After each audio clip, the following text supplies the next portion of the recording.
Je regarde un tronc, l'arbre me parle. À chaque arbre, peu importe où je regarde, cet arbre-là me raconte son histoire.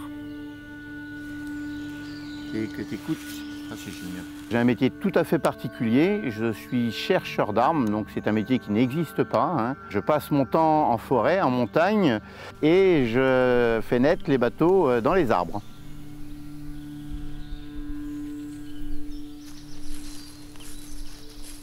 Vous êtes tout autour de nous, vous avez sur 7 hectares, vous avez des arbres qui ont 350 ans, qui ont été souhaités par Colbert.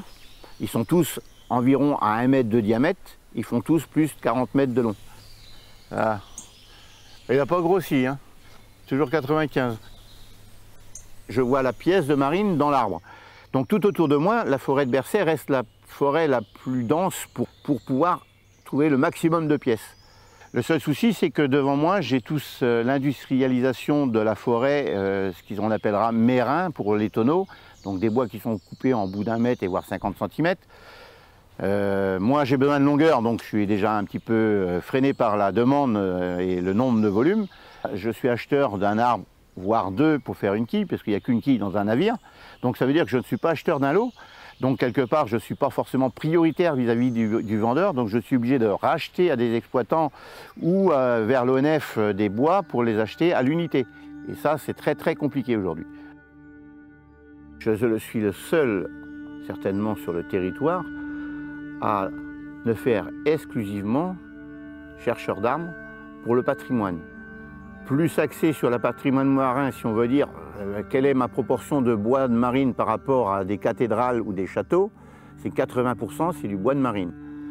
Donc c'est vrai que je travaille, le plus grand des chantiers pour moi reste mon ami Yann, hein, bien sûr. C'est vrai que c'est toujours très crispant pour moi quand on fait des réceptions de bois parce que lui aussi, on ne veut pas écarter la planche parce qu'on sait que c'est tellement difficile à avoir, c'est compliqué.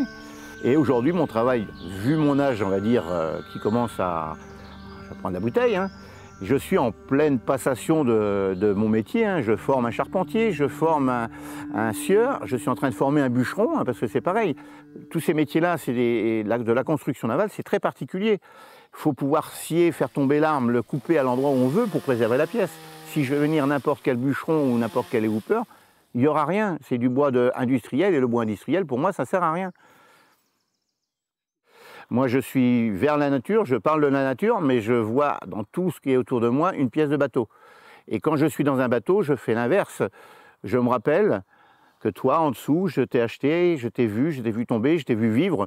Donc j'ai souffert le temps du sciage, parce que tant que la dernière planche n'est pas sortie, il y a toujours un risque de problème. Donc on a des sueurs froides des fois, parce qu'on joue avec des arbres de grande taille, qui coûtent très cher aujourd'hui. Alors je suis quelqu'un de, comment dire, d'assez speed dans ma vie et courir à droite à gauche. Quand je vous dis je suis sur un bateau, demain je suis en montagne. Mes journées, on va dire, elles peuvent démarrer à 2 h le matin pour se terminer le lendemain en montagne à l'autre bout de la France. On va dire, j'ai pas vraiment de temps de récupération. Le regard sur la nature peut calmer les maux. Moi, par exemple,